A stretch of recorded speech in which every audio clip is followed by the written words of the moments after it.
Thumbnail stuff, in case anyone's wondering. This looks kind of weird. I'm throwing gang signs. Yeah. Kudo. I mean, wow, this is bad. This is a whole new level of diva right here. You're gonna need the elbow pad. Wolf Tick Nation, thank you guys for tuning Predicting into the future. Whoa. No, no, you're not. No, you're not. Thank you guys for tuning into once again another Wolf Tick Videos episode. On today's episode, have we got a doozy for you. It kind of seems like everybody's forgot about the old school classic hydraulic brake that gets you into the hydraulic brake world for cheap, for budget. Well, you say that, but when we were out on the trails the other day, what happened? What happened? Right there next as we're talking, and you go, oh, there's the bike right there. And talking about bike that we reviewed one time, and this and that. Next thing you know, it's an Ozark Trail Ridge. Oh, dude, yeah, sweet. Check out the Ozark Trail. We got the Shimano MT200. Yep. Yeah. And they had some MT200s. Yeah, the guy was super excited about it. He's like, man, I got these hydraulic brakes. They're really good and they're really budget. And I was like, oh, those are the MT200s. I said, are those MT200s? He's Yeah. like, ah. And he asked his buddy's like, yeah, MT200s. Like, Yeah, so they're the MT200s. Super budget. You guys can check out the affiliate links in the description below. We thought we'd bring some back, and the reason why is because our patron, old Wes Graves, old Stinky Ringo himself, sent us some MT200s. And you kept saying it was a debacle or fiasco. You and him are going back and forth. I messed up this and that. But here's the kicker to it. This is the part why I say I don't agree with all that. We happen to have the other one, so it works out perfect. Guys, I don't know where we got this one from. Wes Graves sent this one. He goes, oh my God, it was supposed to be a front and I a know rear. where that's from. He said, it was supposed to be a front and rear. We said, oh, don't worry about it, man. So he was all apologetic. And I said, you know what's crazy, Wes, is we have a brand new front. There's no rear. We have a brand new front hanging up in the shop. It was meant to be. I believe I know why there's one. Why? Because I believe we used the rear in that set on the dirt jumper. Mm-hmm. That's what it was. Yep.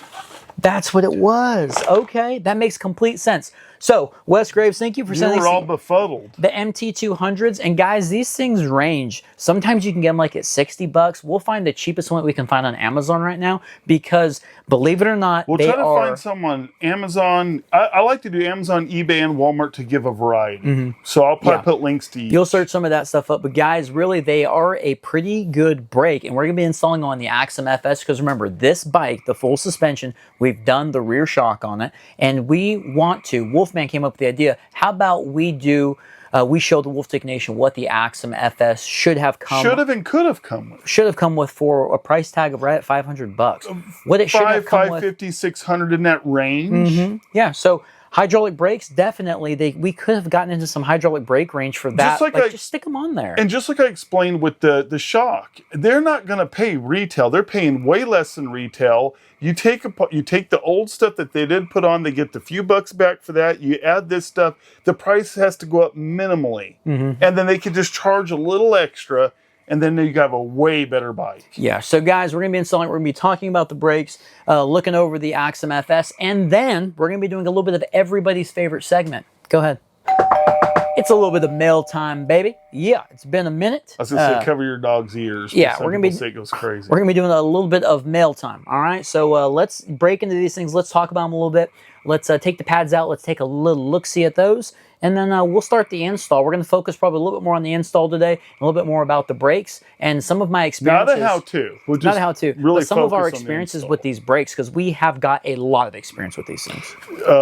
Yeah, I don't know anyone that owns more MT200s than us. I'm looking around at bars, and there's MT200, MT200. There's a lot of them. Anyway, all right, guys, hit that like button, hit the subscribe button, show you boys some love. Let's look at these. All right, here we go. Let's take a look at the brand new set here. Apparently, you're not supposed to squeeze this. Yeah, just please don't squeeze. When that's not in there. Look, I don't care if it's... I know someone knows that, oh, you can squeeze all you want when it's not. Look, why? There's no need to squeeze it until it's on the bike. No need to squeeze it. All right, there is the caliper here. These are 2-piston hydraulic brakes. We have a little rubber gasket here. I'm going to pull that off, and this is actually the bleed port. Don't lose that. Please don't. That's going to be the bleed port there. You unscrew it right there through the front. We do have a video on this a long time ago when we first bought some of these for the GT Aggressor Pro. Unscrewed that, you can hook a little hose directly into there. And remember, guys, if we can remember, we'll put one in the links in the description below. Shimano has its own bleed port system with its own little funnel and all that. It's a pretty cool set. We actually have one, so that doesn't mean we do it right. We got a couple of them. We've tried all kinds of MT200s. Have we ever had a huge problem with those? Not really. We're not good at bleeding brakes, first of all. Yeah, we're not good at bleeding brakes, but we've never really had a problem with these. You know, the strange thing, and this is across all boards with brakes. You guys see this here? That's a reach adjustment, okay? It basically makes the lever closer or further away from the bar. Everybody says if you mess with that before you actually bleed this, or like in the middle of a ride, it ruins it. But how that introduces air... Not everybody. Some people that think they know more than they do. Yeah, there's no air that's being introduced. It's a sealed system. So I never could figure that, but some people have a cow about it. Yeah. And then right here is going to be your where you're going to put your funnel up here on the top part of the lever.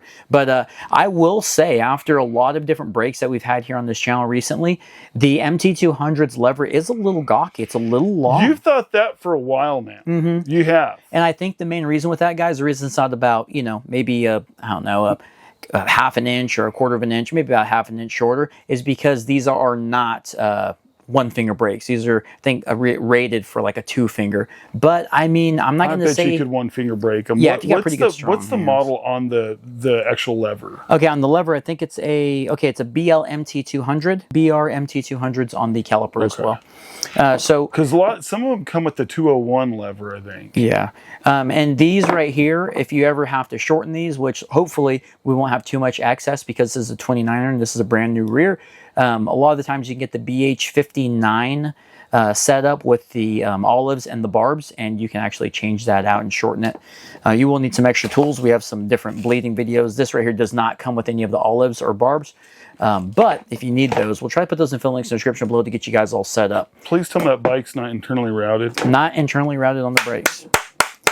All right, so what we're going to do is we're going to take this little keeper off here. A little, what would you call that, a pin? Most of the time it's a screw, but these guys here are just a little cotter pin. That's the word I'm looking for. A cotter pin? Cotter pin. Scientific channel. How many people do you think that watch our channel start believing your BS when you say stuff like that? Do you think anyone ever goes, yeah, it really is a scientific channel? Oh, it's not BS. All right, so we're going to push these pads up. We're going to pull these pads out. Oh, I'm trying to pull them up through the top like it's an MT420. We push them. Man, I'm all used to 4-piston. I'm all uppity over here. All right, so here we go with the 2-piston pads. And those look like semi-organic, maybe? A little bit of flashy flash in there. Semi-metallic. There you go, that too. A little semi-metallic. BO5SRX. And you can get a whole bunch of different selection of pads with these guys. I believe this is one over here. I think that's one of them there. It's a little different style. Do we care if the rotors on the bike mate well with semi-metallic? No, I don't care. Exactly. All right, now Just checking. you can also see the 2 pistons, and they're actually pretty good size. If you guys can see that, they're not bad size whatsoever. Now, what they do recommend is you give it a little squeeze, and you actually watch those pistons work and make sure that they're not stuck, so they both move at the same time. So we'll do that. Where does it recommend that? On the book. Oh, yeah. When did you read a book? You know, that Park Tools book. You see them moving? We actually got a little bit of movement on both of them, so they're not stuck, so that's a good sign. All right, so that's going to be the brake and the pad and the caliper and the bleed ports and all that good stuff. Those just go right back up in there, like so. Then we replace that cotter pin. I think somebody needs to look into the fact that you read something. Here, what we're going to do is we're going to measure this in inches for you guys on the overall length of the rear. How come in inches? Because millimeters is Because we're in America. We're in America. All right, that's going to be right at 5 foot for the rear. Whoa. Thank you. Front's going to be right at 31, 32 inches. All right, guys. We have got the... Don't keep flinching. He's got his damn... It's not him. It's other bugs. He's got a bug zapper over there, and he keeps jumping every time it goes off. I'm not used to it. All right, guys. Let's get the FS in here, and let's install some brakes. Okay, here we go. We're gonna start off by taking these brakes off. They're mechanical. They're not the greatest in the world. One thing I've noticed after having a mountain bike channel, brakes, like mechanical ones from Walmart, those suckers are hard to bed in. Like they're difficult to get going. You know, I have a theory on that. You have a theory? Yeah, I suspect, and I don't know, I could be just making this up, but I'm thinking that, and I don't know if Walmart has even a say on it or how they do it or not, but I'm thinking that they want it to last longer more than they really care about the performance, because they don't want someone riding a bike for a month and then bringing it back saying the brakes are wore out. So I always think that it seems like a lot of those bikes that they carry there have brakes that they are, because I agree with you, I think they do take longer to bed in. It just seems like everyone always says their brakes are horrible, but what it is, I think, is they're just not, it takes so long and so much to bed them in, that because I think they're made to last a lot longer. Not Maybe that's like what it is. Not like durable, like they're good built to last. I'm talking about like they're built to actual, work longer and not necessarily perform well. And that's all conjecture and everything. So. I mean, that's something. This one here is going to be the front, and you could just see how cheap it's. I mean, how cheap it's built. You know, it's actually a lot of weight. We are going to weigh this bike. Are those the levers I kind of like though? These levers? Yeah. I don't know. I mean, look how beefy that is. I mean, that's a whole piece of, I don't know if that's aluminum or it's probably magnesium. It's very heavy. You got a massive throw adjustment or reach adjustment here. Just an old school sharp as all get out barrel adjuster. And these things are dangerous. Let me show you guys this front. I freaking love this Park Tools bike stand, by the way. Yeah, there's only one knock on that bike stand, and I don't know if it's just the one we have or if everybody that has that one has the same problem, but it gets stuck and you have to like have leverage to pop it. But then again, the flip side of that is it holds really good. I mean, the actuation is just really bad, right? And the thing that I don't think a lot of people notice is look at the rotor. Try to take a look at that rotor slot right there, okay? Look at the rotor. All it's doing is putting pressure against a wall on the opposite side. So I think over time, like it is right now, it's hard to see. It's actually making that rotor flex. As opposed to the 2-piston hydraulic brake system, it pinches it, like a real vehicle caliper. Actually pinches it. So there's quite a big difference there. And it's quite a bit of an upgrade, especially if you're going to be doing a rotor change, And most of the time we would be sticking with rotors. And that's kind of one of those things with this bike. Wait, most of the time we'd be sticking with them or changing them? Changing them.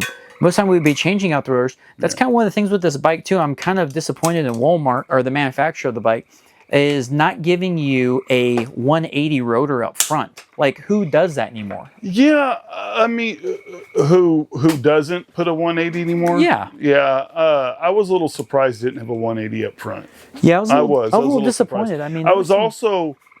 I mean, really, that's the only thing that I think I really like. There's a lot of things about this bike I was kind of tripping out about, right? The fork being just the biggest hunk of crap we've ever seen on a bike. You can say, well, that's true.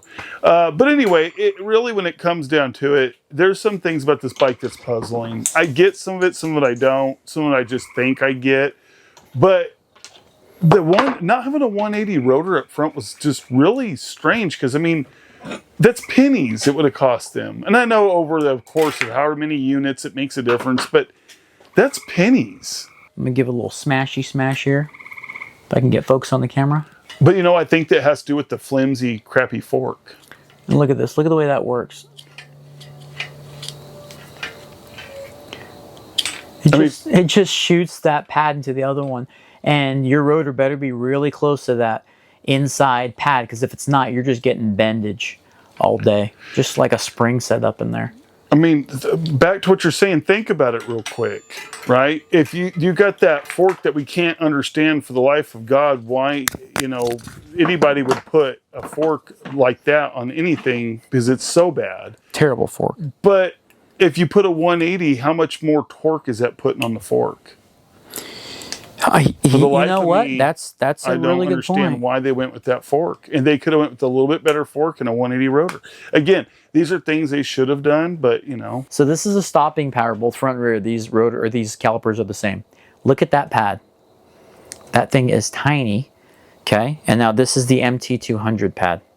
Look at how much more surface area you got. You got double the surface area for the MT200 as opposed to the stock. That's crazy. So we're gonna have to dismount the shock down here because the cableage runs underneath it. Not a big deal, because I guess the other way you can kind of look at it, if this frame was internally routed, it would be a freaking headache to run these brakes. And it's not a huge deal, but I like that everything's external. You know, we do like bikes here on the channel that are internal for sure, but it just makes the job that much easier, especially whenever you're dealing with hydraulic brakes. For us, I prefer the external, especially when we have to test out new brakes and review them, because I don't want to, you know, I don't like to fit them to the bike because we might be switching them out, you know. Yep. It's just crazy that you get that crappy of a brake on a bike that's what? God, 37 pounds? Yeah, is that what it ended up being?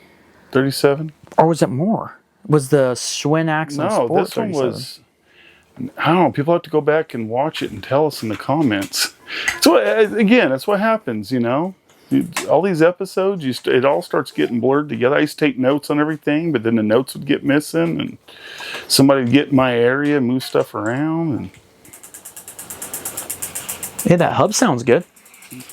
not bad. Good. Oh, there's a freewheel. Yeah. Oh, thank goodness. Free hub. Free hub. I thought it was a freewheel. No, free hub.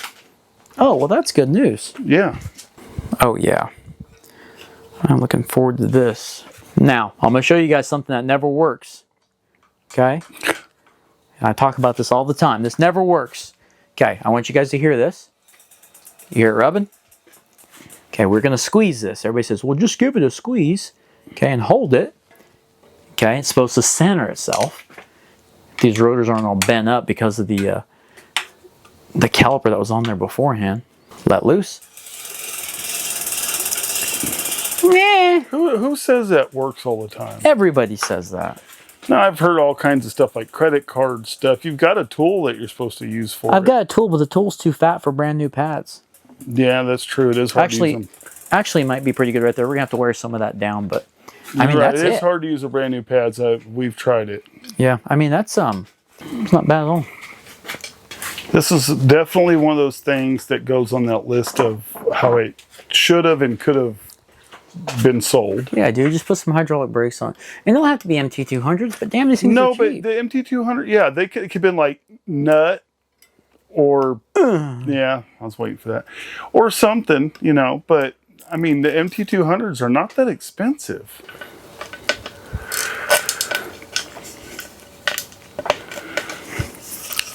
And it's as easy as that.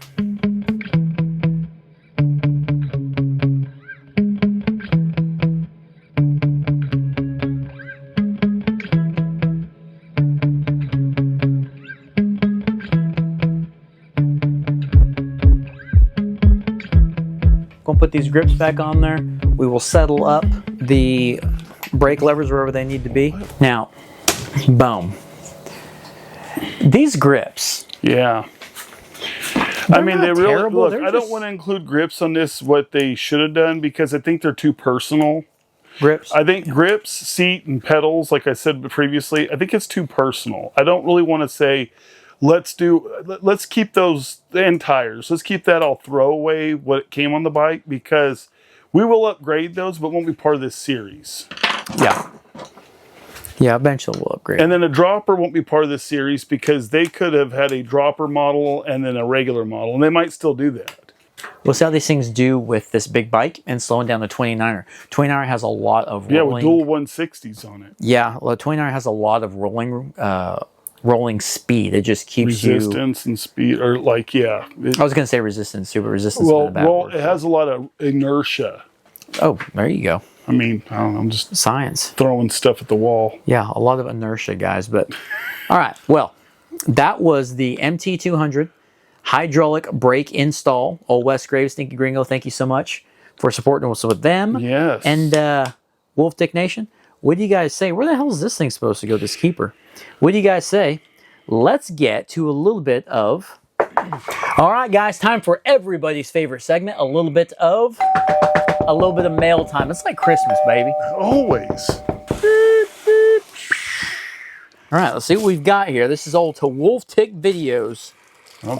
I don't know if it's a decal or what. It's like super light. A gift for you. All Thought right. you could use these to improve the micro shift acolyte from Chuck U.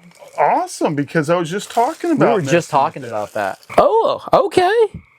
This is a jockey wheel. You know, Okay, Chuck U.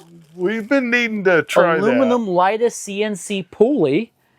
Okay. You know what's funny, Chuck U, is we've been doing some discussing about the old that. Yeah. about the old micro shift acolyte, buddy. All right. Thank you, Chuck U. Next Yes, piece of mail. thank you. Let's see what we've got. That's interesting. Well, this one's sitting right next to it. Might go with it. I don't know. Okay, maybe this goes right with it. Let's I see. don't know. It's sitting right there.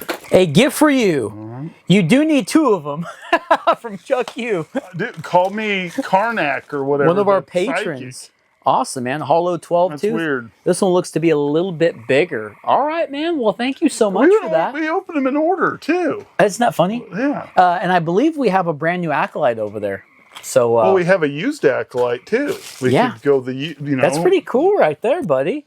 Huh. All right. All Well, right. thank you. Yeah, thanks a lot for that. That's really right. good. Good This job one- thinking with your head. Did This it? here is from our boy, Jamie H4. Oh, Jamie H4. It's been a minute since we've heard from Jamie H4. He's Well, also a patron. Yeah, he's a patron. I think he does it yearly.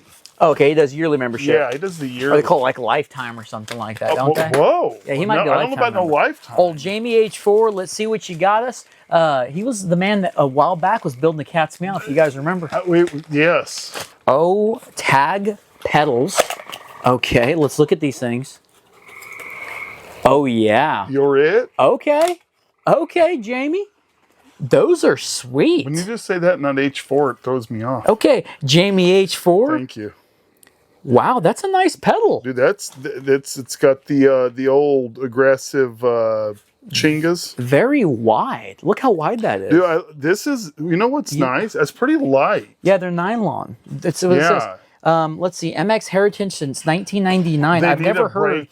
They need a break-in. I've never heard of tag metals, but it's a nylon pedal, sealed bearing, three-piece feels bearing. quality. It does feel really good quality. I've never heard of that brand, but Jamie H4, good looking out. Thank you. Yeah.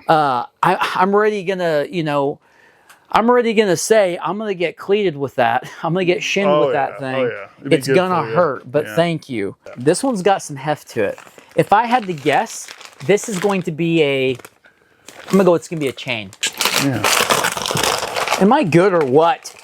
A gift for you. Okay, guys, had to make up for my one brake fiasco. Hope these all work out, from Wes Graves. Well, Wes, also a patron, old stinky gringo. This is interesting, guys. This is a 10-speed group set. You think anyone ever asked me how I got that neat name? No. Oh. Yes, yeah, probably. 10-speed group set. Yeah. He says, I hope it all works out. 10-speed group, chains. Chain. So I'm wondering, is there a group set? Well, I think that goes with, does that go with it? It's similar. God, this is like Christmas. Christmas in April. All right, let's see what we got here. What is, Oh, dude. Don't show him yet. Don't show him yet. Oh, that's awesome. Give this a try before Jeremiah falls off the sketchy ladder. From Brandy and Big Sister, or from Big Brother Kevin H and old Big Sister Brandy. Look at this. This is a scale. How about that? Dude, that's awesome. It's a digital hanging scale, and I'm guessing it actually hangs down a good ways. I don't know. We'll find out. Alpine scale. So we don't hang it up there. I don't think we do. This is going to be very We'll have to take interesting. a look at it. Man, we love some Alpine old tech scale, stuff yeah. like this. Man, thank you two for That's that. kind of stuff you're hoping to get in her mystery Amazon boxes. No kidding. Patrons all know about Oh, those. Brandy. She knows all about that. Yeah. Easily clamps and bike repair stands. Oh, okay. That is cool. I can't wait to use that. Yeah, no more standing up on ladders trying to fish hook something like that. Except for the big old super heavy sleds. Yeah. We'll still have to do those. I know what this is. I You know hate why I know what it is? Why? Because it was a different address on this. So this was not from anybody from the Wolf Tick Nation. This here was actually from a company called Tozo. This is a Tozo. Oh. Now, Tozo didn't pay us anything for these, but Well, we're not doing a review man, on we it. do a lot of editing on the road. I do a lot of editing on the road. We go camping. We're always working, and it's always good to have some Noise canceling headphones. Will these be good? I don't know, but guys, let me tell you about these Tozo headphones. Noise canceling. Up to 60 hours of playback time whenever you recharge the battery. Adaptive hybrid, all kind of different equalizer stuff like that if you download the app. They are $39.99 plus a 20% coupon right now if you check out the affiliate link in the description below. Oh, okay. All right, Tozo. That's pretty budget. Huh. I am just really hoping that they fit over my ears, you know. But our patrons probably definitely get to see it. But again, you guys can also... I might even talk about these on my channel. Yeah, you know what? That's actually a good idea. I might. I mean, I only usually do hardwired stuff because of the analog effect, but for that price, if they're good, who knows? Yeah, they might be. You need to check that out over there on his channel. But Tozo, tozostore.com. Tozo, very cool. You send us these. We'll be using these for editing, Wolfman's channel. And they're rechargeable. And look, they come in a bunch of different colors. That's cool. Yeah. Well, I guess I'm jumping on the bandwagon. Thanks. Last piece of mail. Last piece of mail. Let's see what we got. Can this be a group set? Oh, buddy. Oh, this is an Advent X with a clutch. All right. I like that range. Let's see what we... Put that right there. Oh, I like that. Look at that. That's a clutch. Just please don't rip the clutch off there, Mr. Roar, like you did before. No kidding. So we've got a clutch on the Advent X. And it's a 10-speed. Hey, look, 10-speed is all you need. 10 is the sweet spot, in my opinion. Man, oh man. Stinky Gringo, thank you so much. Thank you. Okay, guys, had to make up for my one brake fiasco. Hope these all work out. From You didn't Wes have to make Graves. up for anything. You didn't have to make up for it. The cassette is going to be 11 to 48. Perfect. Okay. What's the price on this set, you think? You know what? Break that Because- phone out. He emailed us. Break that phone Well, out. the reason I want to say is because we're looking for what should have come on The Axum. Axum FS. But I wouldn't mind putting it on there but it's got to be pretty inexpensive. What's inexpensive? I'm talking shifter, derailleur, cassette, the exact same one that we have, 11 to 48 too. $100 or less. This is 119. Well, that's pretty close. Appreciate you guys watching the episode as always. If you guys want to find most of this stuff that's on the Mailtime here, make sure you check out the affiliate links in the description below. Oh, Wes Graves, thank you so much for the brake fiasco because it all worked out, and thank you so much for the group set. Fiasco. You didn't have to make up for it, but you did. We appreciate that. I'm looking forward to some tech stuff back there, some different pulley system. I'm looking forward to it. And guys, hopefully you're looking forward to seeing the Axum FS on one of these next episodes coming up. How it should have been from Walmart. Yeah. I mean, how it should have come. For that price. Like, I mean, you know, for just a little bit more money. Yeah. All right, guys. We'll see you on the next episode. Thanks for watching. Yeah. Well, we just got done with mail time, and I think Who we fooling? Who we fooling? All this let's go stuff. with mail time. You guys are still watching. Thank you. That was a hell of a mail time. Yeah, it was. Just got done with mail time. Okay, remember that. Now, Hey, you have stuff left over. It's never a good sign. big sister Brenda, big brother Kevin 8 sent us a scale that you can supposedly use on a bike stand. And we Let's got a find bike stand. out. Okay, so we're zeroed out. We're going to put this around this guy. Damn, this bike must have been more than 37 pounds. It's 39.31. Yeah, I think it was pretty heavy, but we haven't done much to lighten it up. Dude, I love this. Thank you guys for this. That's so much easier. But give the UKers what they want. Damn, you cares. What are you damning the UKers for? This is fancy. What is that? Is that stone? 17.83 kilograms for the UKers. Is there stone on there too? I don't know what the hell that was.